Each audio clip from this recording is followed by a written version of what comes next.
Hey everyone, Pauleen Lee here. We are here at Bobby and Steve's Auto World. Brutal cold temperatures this week. They are going to take a beating on our cars. So we're talking about car maintenance tips to keep you from having to come into the auto body shop, spending hundreds of thousands of dollars. The man with all the answers got Gary DeRusha here. Hi. Hello. Welcome to the zone. Thanks. The Arctic zone, right? I knew you were gonna say that. We're going to be nailed this week, so it's So- always a great day here at Bobby and Steve's. So cold this week. It is going to be. Let me just ask you, how has business been just this past weekend? Well, this past weekend, we've gone through a lot of batteries. We've done up normal battery week is about 30 to 35. We've already gone through 24 in a day and a half. Oh, you've almost Saturday, hit your Sunday. quota. Yeah, there you go. Yeah. Oh my gosh. Okay, so let's talk about car maintenance tips and how brutal temperatures can really impact our cars. Well, there's three reasons we live in Minnesota, Right. June, July, and August. Yes. The reason I bring that up is because the number one thing that we have in a vehicle that we have to maintain is make sure that we have a good, strong battery. Okay. So in the summer months is when it affects the battery. It's the cold months that you feel the symptoms of a weak battery. Got it. Okay. So we want to make sure that we have good battery to start with. Okay, good to know. What else should we know? A couple other maintenance items. You know, cars break down. One of the things that we can do, there's several things, is make sure you check all your fluids, filters, belts, hoses, all your key maintenance items, your air filters for the engine, the cabin filter inside the car, so that you're getting the proper heat inside the vehicle.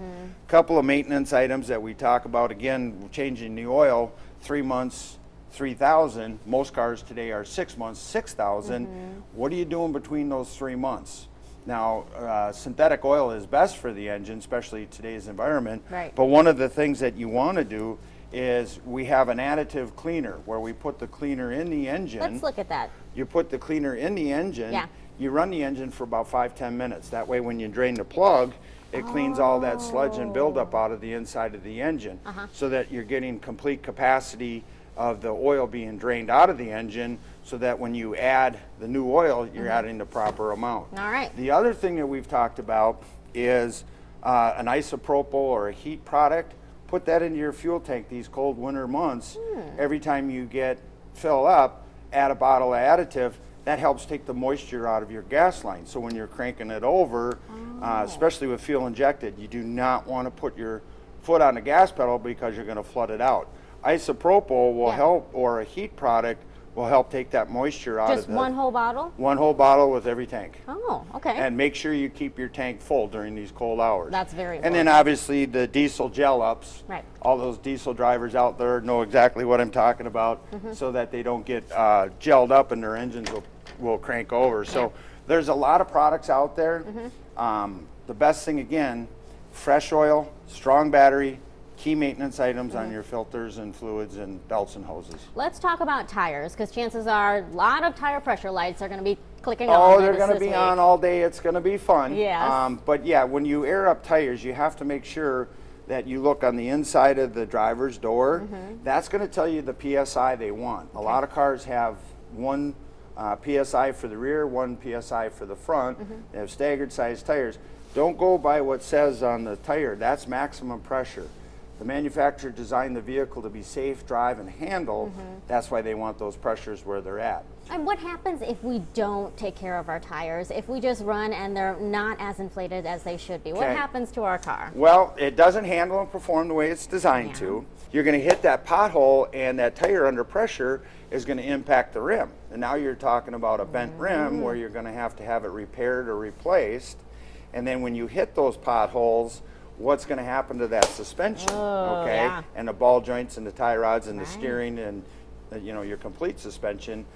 Shocks and struts are one of the biggest things you want to make sure you're good at, because the shocks and struts keep those tires down on the road to give you better braking, better corner, and better handling. Got it. Let's talk about washing your car in the wintertime. So I wash my car. This month we've had so much snow. I washed it twice a week. Is that too much or not enough? Nah, you're okay, especially if you have an unlimited wash. Yes, I do. it's good. You yes. wash it on the way to work and then on the way home. But one of the things you want to be careful about, 5 below is about when we shut down our car wash. Okay. That's kind of the threshold. Yeah. Because when you go through the blowers, you're just going to ice it up and freeze it up. We talked before about underbody wash. That's important. It's a mechanic's best friend. Yeah. Because when the rust and the salt and all that takes over on the older vehicles, it's very hard to get in there and to repair your suspension components because of your rusted bolts and the salt and that. Yeah. So, you know, when it's warm, take advantage of it. Yeah. This week, 5 below, my car wash will be shut down.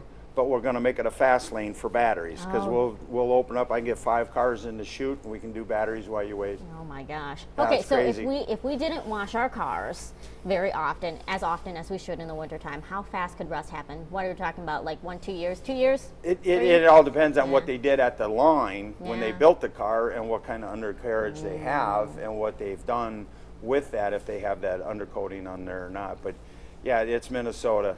Rust and salt, and it's a mess. Yeah, all right. But yes, you're right. Wash your car. Wash your car. That is the takeaway tip here. All right. Gary, thank you so much for all your tips. You are so welcome. Thank you. Appreciate it. Have a great day. Yeah, head to our website, WCCO.com, for more tips, and stay safe and stay warm this winter.